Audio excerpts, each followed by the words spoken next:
Should you buy a vintage turntable? Should you buy a turntable at all?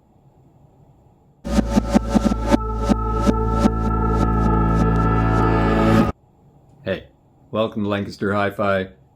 Let's talk turntables. I'll also address the implied question, should you buy records? And for the beginner, what do you need to listen to records? The last question is the easiest. You need a record player, and a Crosley Cruiser or similar all-in-one is fine. Am I joking? Sort of, but not entirely. If you've got some records that you really want to listen to, but you don't have the means, then go ahead and get one of these. Get a new one, which will cost you around $50. However, you should know that common belief among record people is that these are pieces of crap that will quickly turn your records into crap. Personally, I wouldn't allow my records near this thing. But I do own one, don't I? I even used it. Those were dark times. If you find that you like listening to records, you should ditch this piece of crap, or its ilk, recognizable by these all-plastic, small platter having red cartridge sporting turntable units, as soon as possible. Once you've tossed this into the trash where it belongs, you'll need a real turntable, a phono-stage or preamp, an amplifier or receiver, and a pair of speakers. These days, new turntables have built-in phono-stages, because new amps and receivers typically don't have phono-stages. You can also get powered speakers with built-in amplifiers. Vintage turntables don't have built-in phono-stages, because vintage amps and receivers typically do have phono-stages. This video isn't a tutorial for beginners, so I'll move on and premise the rest of the video on the following. If records are worth buying, then a decent turntable is worth having. So, should you listen to records? Maybe you have an old collection that's been sitting in boxes in the basement for 30 years. Maybe you also have an old turntable that stopped working or you stopped using 30 years ago. Take my example. I've had many of my records since high school. I inherited some of my dad's records, some of which he bought new in the 50s. I bought a lot of records through my college years in the late 80s. In the early 90s, new records got hard to find. I think the last new record I bought back then was Goo by Sonic Youth. I bought it in Chicago, but the store I went to didn't have a vinyl copy and had to have one sent from another store. So I had to make 2 trips to buy that album, which I didn't enjoy anywhere near as much as Daydream Nation. Around the same time, I bought Brand Nubian's first album, One for All, on vinyl. Not long after that, stores like Tower Records didn't have records anymore. I bought my first CD player, a used Magnavox CDB 582, in 1992, and pretty much stopped buying records. I moved a few times in the 90s and finally in 2001. After one of those moves, my turntable stayed in its box and didn't come out again until 2019. I remember noticing how good the records sounded. Specifically, I remember playing Something Anything by Todd Rundgren and really liking the warmth. Was the difference due to the medium or the gear? For years, I had been listening to music mainly on my computer at work, MP3s on powered computer speakers. Playing my records at home, I was using my old turntable, a new phono preamp, a cheap little Class D amp, and small Dayton audio speakers. Since then, I've upgraded everything but the turntable. Also in 2019, I started digitizing my records. Toward the end of 2020, I started buying records again. I bet a lot of you out there could tell a similar story, at least in part. Maybe your old turntable is still in a box in the basement, or maybe you got rid of it. Maybe you held on to your records, but maybe not. If you don't listen to records anymore, should you start listening to records again? Whether you kept your old records or not, should you start buying them again? I can't tell you what's right for you, but I can tell you why I answered yes to both questions. I like records. But why? Is it just that they remind me of my youth, of times spent in record stores with my father or my friends, of listening to my brothers and father's records when I was very young, of listening to records with my friends in high school and college, of using gatefold LPs to clean weed? Nostalgia may contribute to my enjoyment, but nostalgia doesn't explain why young adults are buying records today. I like records because they sound good and look good. When I say records sound good, I'm not comparing them to other formats. No, I'm making a simple statement of fact. They sound good, despite obvious shortcomings of the format. Despite surface noise, the hiss, pops, and crackle, I'm blown away by the sound of music on vinyl. And album art. I love album art, and other formats don't do it justice. Think of the great album covers of the 60s and 70s and how integral they were to the culture of their time. The Beatles' music changed when they stopped touring, but so did their album covers. The album art seemed, for many fans, to reveal that the reason they stopped touring was that Paul was dead.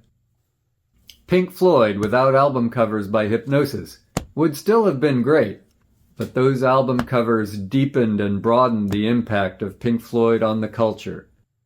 And the impact of album covers is possible because they're big enough to admire without magnification. And the fact that the sleeves are stoutly constructed means they can be set upright and admired while the record is on the turntable. And the art often extends to inner sleeves and inserts. Finding a lyric sheet inside is such a wonderful surprise. Of course, stout outer sleeves and smooth inner sleeves are necessary to protect the surfaces of the vinyl records. Those surfaces are, unfortunately, prone to damage and degradation from scratches, contamination, and bad styli. Still, vinyl records are remarkably durable. Handled consistently with care, vinyl records last forever. I have records from the 1950s that still sound amazing, especially after a good washing. Maybe that's a good topic for a later video. I'll just say now that washing can bring back records you might have thought were too far gone. Finally, shopping for records is a nice experience. Flipping through records in bins is nearly silent and doesn't spoil whatever music the proprietor is playing. Anyone remember the clackety-clack of a store full of shoppers flipping through CDs? Yuck! And as you pull records you intend to buy, you can hold many of them under your arm. Tapes and CDs? Not so much. Okay, so maybe like isn't strong enough to describe how I feel about records. I'm glad they're back in my life. Now, to be sure, playing records is not convenient relative to any other format except reel-to-reel tape. All else being equal, I'd prefer greater convenience. Still, the ritual of taking out the inner sleeve, removing the record, placing it on the turntable, wiping off the dust, cleaning the stylus, and placing it on the record is one that links the me of 2024 to the me of 1984. And hell, if I'm playing records while I'm working, getting up every 20 minutes or so isn't a bad thing. If you don't like records, if you never liked records, or you'd just rather not, then I won't argue the point. But if you used to like records, think you might like them again, or want to try records for the first time, you'll need a turntable. New or vintage? Personally, I prefer vintage, and my preference is strong. From an early age, I was familiar with my dad's turntable. It was massive and had a big wooden tone arm. The only extra feature was a dust sweeper, which was pretty nice, but it was fully manual. It didn't even have a queuing lever. My dad got it in the 50s or 60s. I don't know whether it pre- or post-dated his adoption of stereo in the mid-60s. In the 70s, turntables, even nice ones, gained automatic features. The turntable I bought with my dad in the mid-80s is fully automatic. Put on the record, close the lid, and press play. The turntable places the stylus and returns the arm to its rest at the end of play.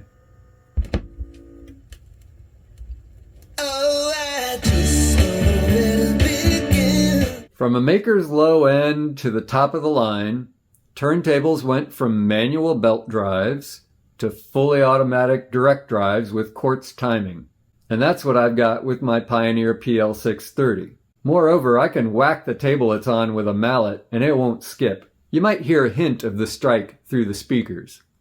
For some reason I don't understand, turntable makers now eschew the features that make my PL630 so awesome. And we're back to fully manual belt drives like my dad's turntable in the 60s.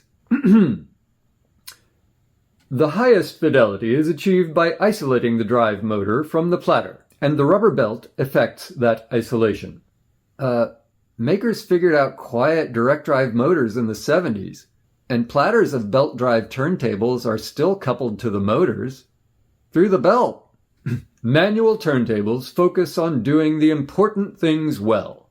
What? You can't have a team to work on doing automatic features well?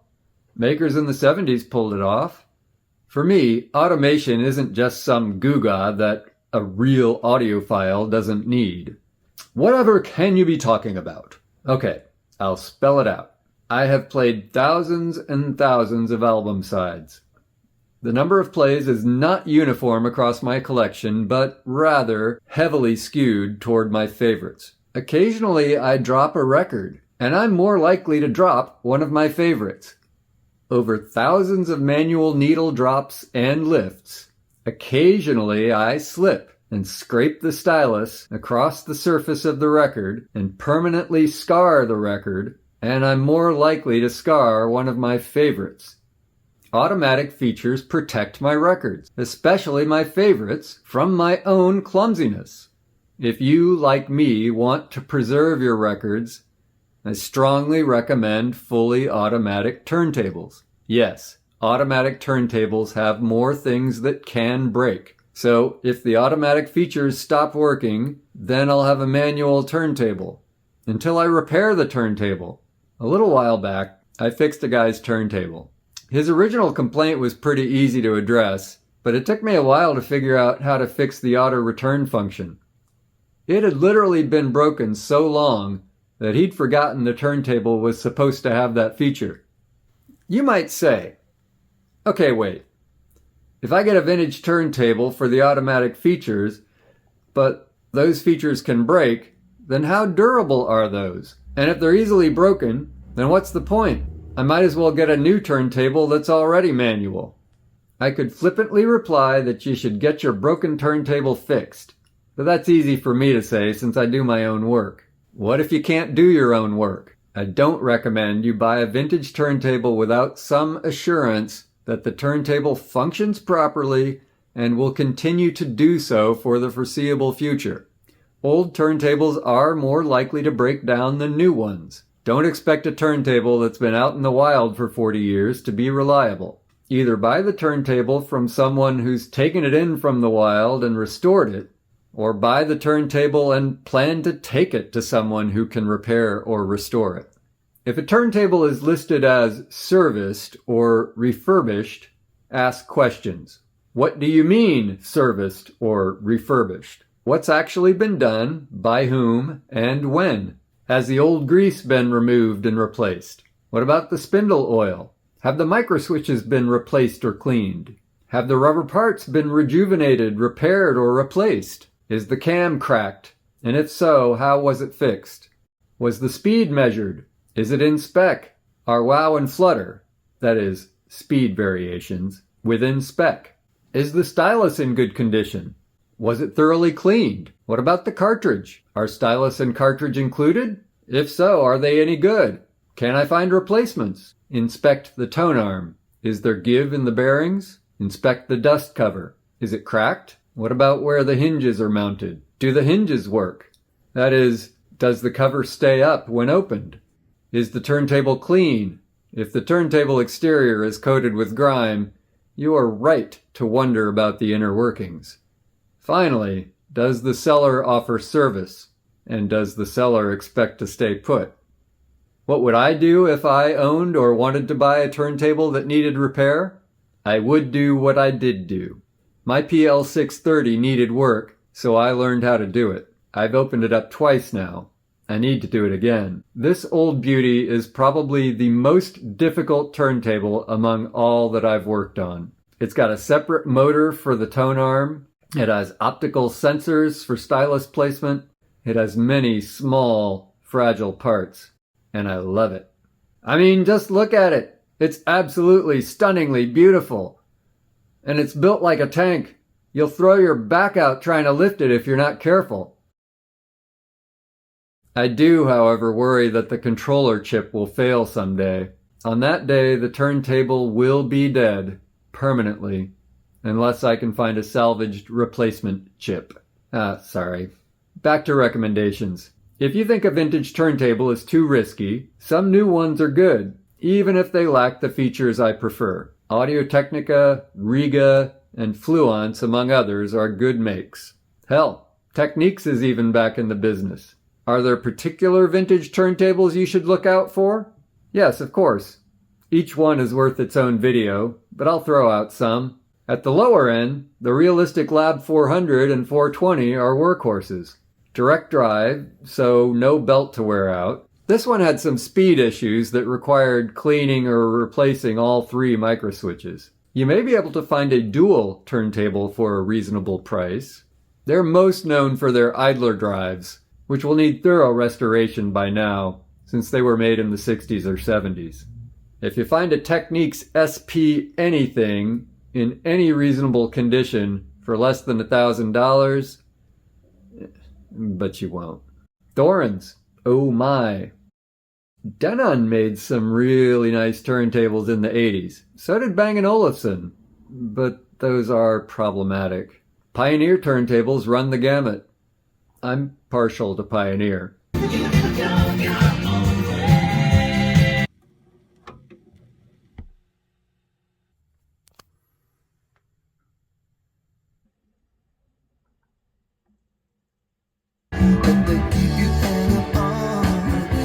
A lot of 70s and even 80s turntables bear striking similarity to one another under the hood, because they were all made by the same company, CEC. CEC made everyone's entry-level to middle-of-the-line turntables in the 70s and 80s. Therefore, I don't mind working on random turntables. They're mostly familiar inside. Unlike cassette decks. Every one is different. I must not agree to fix a cassette deck ever again. Acoustic Research made some legendary turntables in the 60s and 70s. I should mention Garrard, which made some gems, but also some dogs. I think? Probably the dogs are long dead by now, but I don't know. I'm sure I'm leaving out some notables. Let me know in the comments, and let me know if you liked the video. If you did like the video, like the video. Subscribe. Have a great day, everybody, and I will talk to you soon.